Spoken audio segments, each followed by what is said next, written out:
Hello friends, welcome to my channel SS Zone for Study. Hope you guys are doing well. मैं शिरीन आज फिर आपके लिए लेकर आई हूँ एक बहुत ही अच्छा topic. Exam point of view से बहुत ही ज़्यादा इम्पॉर्टेंट है। इससे बहुत सारे क्वेश्चंस पूछ लिए जाते हैं। ठीक है, तो देखते हैं हम क्या पढ़ने वाले हैं आज हम पढ़ेंगे human skeletal system. Human skeletal system, ठीक है।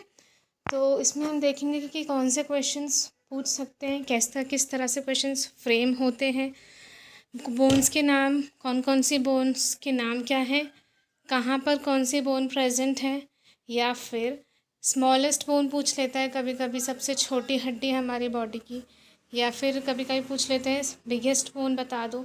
तो वो सब हम देखेंगे। तो देखिए, जिस तरह से एक बिल्डिंग बनाने के लिए हम उसमें पहले क्या क्या किया जाता है, उसमें कॉलम्स खड़े किए जाते हैं रॉड डाल के। उसी तरह से एक बॉडी को बनने के लिए स्केलेटल सिस्टम भी होता है, ढांचा तैयार करता है हमारी बॉडी का। तो मेनली बना किस चीज़ों से रहता है? ये होता है बोन्स से बना होता है, कार्टिलेज, लिगामेंट्स एंड टेंडन्स। ठीक है, बोन तो देख लिए, हम जानते हैं बोन्स क्या होती है। कार्टिलेज में सोचते हैं कि क्या है ये। तो कार्टिलेज क्या है? नरम हड्डी होती है हमारी। ये जैसे कि हम अपनी नाक को दबा के देखेंगे ऊपर की तरफ, तो ये प्रेस हो जा रही है, यहाँ क्या प्रेजेंट है? कार्टिलेज है। वैसे ही कान के ऊपर की तरफ दबा के देखेंगे, वो भी दब रहा है, बट वहाँ पे वो है, हड्डी है, लेकिन क्या है? कार्टिलेज है। नेक्स्ट हम बात करेंगे लिगामेंट्स और टेंडन्स की। अब लिगामेंट्स और टेंडन्स क्या होते हैं? बहुत ही कंफ्यूज हो जाते हैं बच्चे, इसमें पूछ भी लिया जाता है। तो लिगामेंट और टेंडन क्या है? कनेक्टिंग लिंक है, कनेक्शन का काम करते हैं। जो लिगामेंट है वो एक बोन्स को वो दूसरे बोन से कनेक्ट करता है, जोड़ता है। वैसे ही टेंडन क्या करता है? टेंडन एक मसल को बोन से कनेक्ट करता है। ठीक है, डिफरेंस इसमें ध्यान रखिएगा। आपको नहीं ध्यान हो, याद हो रहा है तो आप इसको कहीं पे नोट डाउन कर लीजिए। बहुत बार पूछा गया है कि टेंडन क्या है और लिगामेंट क्या है, तो ये याद रखिएगा। Ligament bones to bones, tendon muscles to bones. ठीक है, हम देखिए, an adult skeleton contains 206 bones whereas a baby has about 300 bones at birth। एक एडल्ट स्केलेटन में कितनी बोन्स होती हैं? 206। ये तो सभी को पता होगा, बट बेबी जो न्यूबॉर्न बेबीज़ होते हैं उनमें 300 बोन्स होती हैं। वो 300 बोन्स फ्यूज़ होके आगे जाके क्या बनाती हैं? कितनी हड्डियाँ हो जाती हैं कम होके? 206 हो जाती हैं। ठीक है, अब इसका फंक्शन देख लेते हैं क्या होता है। फंक्शन है support, shape, movements, protection, production of blood cells, storage of minerals. ठीक है, तो सबसे पहले क्या करता है? ये सपोर्ट प्रोवाइड करता है हमारी बॉडी को। शेप, ठीक है, एक शेप देता है, एक प्रॉपर शेप प्रोवाइड करता है। नेक्स्ट है मूवमेंट्स। ये बॉडी के मूवमेंट में हेल्प करता है, जैसे कि हम अपना हाथ मूव कर पा रहे हैं, चल पा रहे हैं, टर्न हो पा रहे हैं, किसकी वजह से? इसी स्केलेटल सिस्टम की वजह से। नेक्स्ट क्या है? प्रोटेक्शन। अब प्रोटेक्शन का कैसे है? जैसे कि प्रोटेक्शन ऑफ इंटरनल ऑर्गन्स करता है, लाइक हार्ट। हमारा हार्ट को कौन प्रोटेक्ट करता है? Rib cage. आगे जाके पढ़ेंगे हम रिब्स क्या होती हैं। अब प्रोडक्शन ऑफ ब्लड सेल्स कैसे होता है? जो हमारी बोन्स होती हैं, बोन के अंदर कैविटी होती है, बोन मैरो। ठीक है, तो उसी बोन मैरो में हमारे आरबीसीज प्रोड्यूस होते हैं। ठीक है, तो ये एक फंक्शन हो गया इसका, प्रोडक्शन ऑफ ब्लड सेल्स। तो ये क्वेश्चन पूछ भी लिया जाता है कई बार कि ब्लड सेल कहाँ प्रोड्यूस होती है, तो वो आंसर होगा बोन मैरो में। नेक्स्ट क्या फंक्शन है इसका? Storage of minerals. ये मिनरल्स को भी स्टोर करके रखता है। तो ये सारे इसके फंक्शंस कंप्लीट हो गए। Support, shape, movements, protection, production of blood cells, storage of minerals. Next देखेंगे हम स्केलेटल सिस्टम का डिवीजन। ठीक है, दो पार्ट में इसको डिवाइड किया गया है, axial skeletal system and appendicular skeletal system. तो एक्सियल स्केलेटल सिस्टम क्या होता है? जो हमारी एक्सिस में प्रेजेंट होता है, यानी कि बीचों बीच प्रेजेंट होता है, तो उनको उसको क्या बोलेंगे? एक्सियल, और रिमेनिंग वाले को अपेंडिकुलर। डायग्राम के थ्रू हम समझेंगे। ये देखिए, हम एक्सियल पढ़ने वाले थे। एक्सियल देखिए, येलो पार्ट दिख रहा होगा आपको, स्कल दिख रहा है उसमें, chest, vertebral column and blue portion देखिए आप, अपेंडिकुलर स्केलेटन। जो रिमेनिंग पार्ट बच रहा है हमारा, ठीक है, आर्म्स है, हैंड है, पेल्विक गर्डल है, लेग्स है, फीट, ये सब क्या हो जाएंगे, अपेंडिकुलर स्केलेटल सिस्टम। तो अभी हम सिर्फ एक्सियल देखते हैं। तो एक्सियल में सबसे पहले देखते हैं कि इसमें बोन्स कितनी प्रेजेंट होती हैं। ठीक है, इसमें एक्सियल स्केलेटन में कितनी बोन्स होती हैं, टोटल 80 बोन्स होती हैं। लेकिन पूरे स्केलेटल सिस्टम में कितनी बोन्स देखी हमने, 206। अब एक्सियल में आ गई 80, बची कितनी, 126। तो अपेंडिकुलर में क्या आ जाएंगी, बची हुई 126। एक्सियल में 80 बोन्स, अपेंडिकुलर में 126, टोटल होती हैं 206। और बेबीज़ में कितनी बताई मैंने, 300 बोन्स। एक्सियल स्केलेटल को हम आगे पढ़ेंगे। ठीक है, तो एक्सियल स्केलेटल में सबसे पहले क्या आ जाता है, हमारा स्कल आ जाता है। ठीक है, स्कल में देखते हैं कौन कौन सी बोन्स होती है। Cranial bones, facial bones, ear ossicles और एक हायोइड बोन। क्रेनियल बोन्स कितनी होती हैं, 8।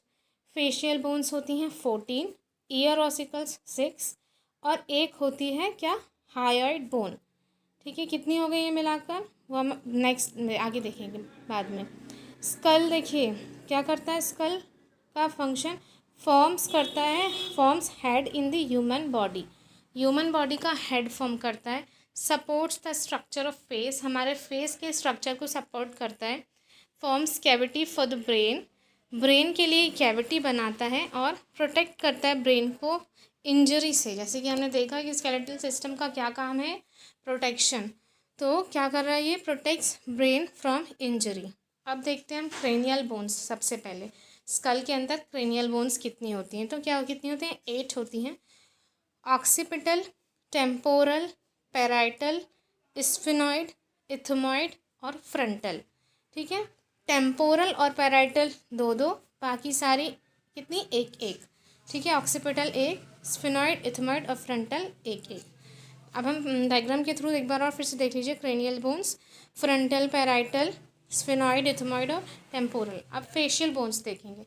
फेशियल बोन्स हमने कितनी देखी थी, 14। कौन कौन सी हैं 14, nasal, lacrimal, inferior nasal concha, maxilla, mandible, palatine, zygomatic और वोमर।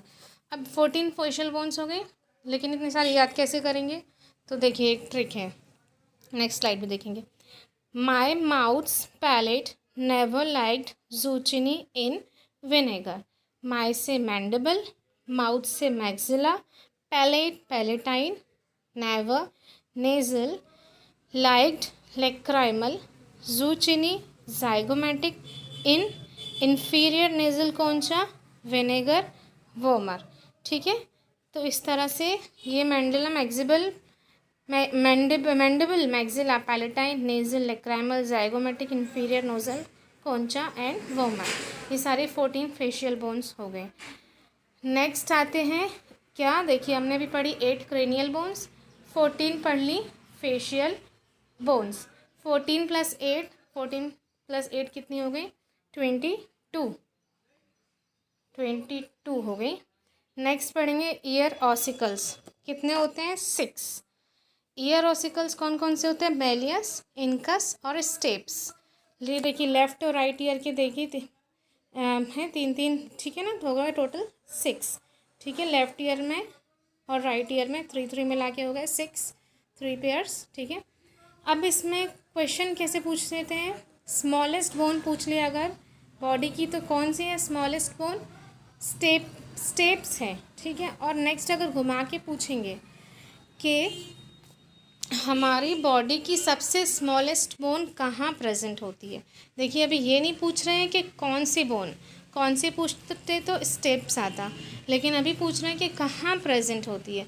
तो कहाँ होती है गाइस, ईयर में होती है। ईयर की कौन सी वाली हड्डी, स्टेप्स। ठीक है, तो ये बहुत इंपॉर्टेंट क्वेश्चन है, बहुत बार पूछा गया है, आप लोग जानते भी होंगे वैसे ये। चलिए अब कितनी हो गई, ये हो गई 28। अब हायोइड बोन है एक सिंगल, वो बकल कैविटी के बेस में प्रेजेंट होती है। तो ये हो गई टोटल हमारी 29। ठीक है, स्कल में क्रेनियल बोन्स हमने देखी 8, फेशियल बोन्स देखी 14, ear ossicles 6, hyoid bone 1, total कितनी हो गई 29। एक्सियल में हमने कितनी पढ़नी थी 80, जिसमें से हमने 29 स्कल में पढ़ लिए। ठीक है। नेक्स्ट आएगा हमारा रिब्स, ठीक है, पसलियाँ जिसको बोलते हैं रिब्स। ये हमारा रिब केज का डायग्राम बना हुआ है। तो रिब्स कितनी होती हैं? 12 पेयर्स होते हैं, ठीक है। इसका मेन फंक्शन क्या होता है? प्रोटेक्ट्स हार्ट का प्रोटेक्शन करना रिब्स का मेन फंक्शन होता है। कितने पेयर्स होते हैं? 12 पेयर्स, ठीक है। अब इसको कुछ नाम दिए गए हैं रिब्स को, ठीक है। फर्स्ट से लेके 7th पेयर तक क्या बोलेंगे? True ribs. 8 से 10 तक बोला गया है फॉल्स रिब्स, और 11 और 12 पेयर को बोला जाता है floating ribs. First to 7 true ribs, 8 to 10 false ribs, और 11-12 को बोलेंगे फ्लोटिंग रिब्स। अब ये नाम क्यों ऐसा दिया गया है डायग्राम के थ्रू हम समझते हैं। True ribs first to 7th। अब देखिए ये डॉर्सली कनेक्ट है, किससे कनेक्ट है? डॉर्सली वर्टिब्रल कॉलम से, जबकि वेंट्रली स्टर्नम से कनेक्ट है, इसीलिए इसे बोला जाता है ट्रू रिब्स, ठीक है। अब फॉल्स रिब्स देखेंगे 8, 9, 10 पेयर। ये डायरेक्टली स्टर्नम से नहीं कनेक्ट है, जबकि किससे कनेक्ट है? 7th पेयर के कार्टिलेज से कनेक्ट है, इसलिए इसे फॉल्स रिब्स बोलते हैं, ठीक है। 8, 9, 10 वाली। अब 11 और 12th जो पेयर है फ्लोटिंग रिब्स क्यों कहा जाता है? क्योंकि इसका एक एंड तो वर्टिब्रल कॉलम से कनेक्ट होता है, लेकिन दूसरा एंड बिल्कुल फ्री होता है, इसीलिए इसे कहा जाता है फ्लोटिंग रिब्स। तो हमने पढ़ ली 1st to 7th तक ट्रू रिब्स, 8, 9, 10 कौन सी है? फॉल्स रिब्स, और 11th और 12th पेयर को क्या बोलते हैं? Floating ribs. True ribs dorsally ventrally कैसे कैसे कनेक्ट है देख लिया हमने। फॉल्स रिब कैसे कनेक्ट है? डायरेक्टली स्टर्नम से कनेक्ट ना होके 7th पेयर जो रिब का है उसकी कार्टिलेज से कनेक्ट होती है। फ्लोटिंग का एक एंड वर्टिब्रल कॉलम से अटैच, नेक्स्ट बिल्कुल फ्री।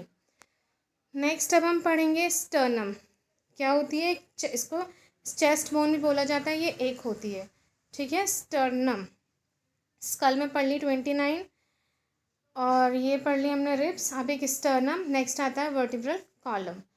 इसको क्या बोलते हैं? ऑल्सो नोन एज बैकबोन और स्पाइन, ठीक है। वर्टिब्रल कॉलम और क्या बोलते हैं? वर्टिब्रल कॉलम को ऑल्सो नोन एज बैकबोन और स्पाइन। इसमें क्या होती है? वर्टिब्रास होती है, ठीक है। तो उनके नाम देखेंगे। 7 तक क्या बोलते हैं? Cervical vertebra.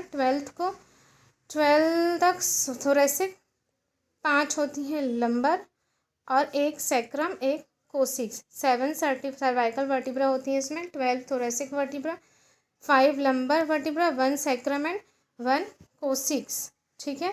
डायग्राम के थ्रू देखेंगे। रेड पोर्शन C7 भी बोलते हैं इसको। थोरेसिक 12, लंबर 5, सैक्रम और कोसिक्स। ये हो गया, डायग्राम के थ्रू हमने समझ लिया। तो अब देखिए एक्सियल स्केलेटन में हमने स्कल में पढ़ी 29 बोन्स, रिब्स 24, एक हमने पढ़ी एक स्टर्नम, और वर्टिब्रल कॉलम में पढ़ ली हमने 26। तो टोटल कितनी बोन्स हो गए? 80 बोन्स। एक्सियल स्केलेटन में 80 बोन्स हमने पढ़ लिए। नेक्स्ट आगे का हम अगली क्लास में पढ़ेंगे। Thank you.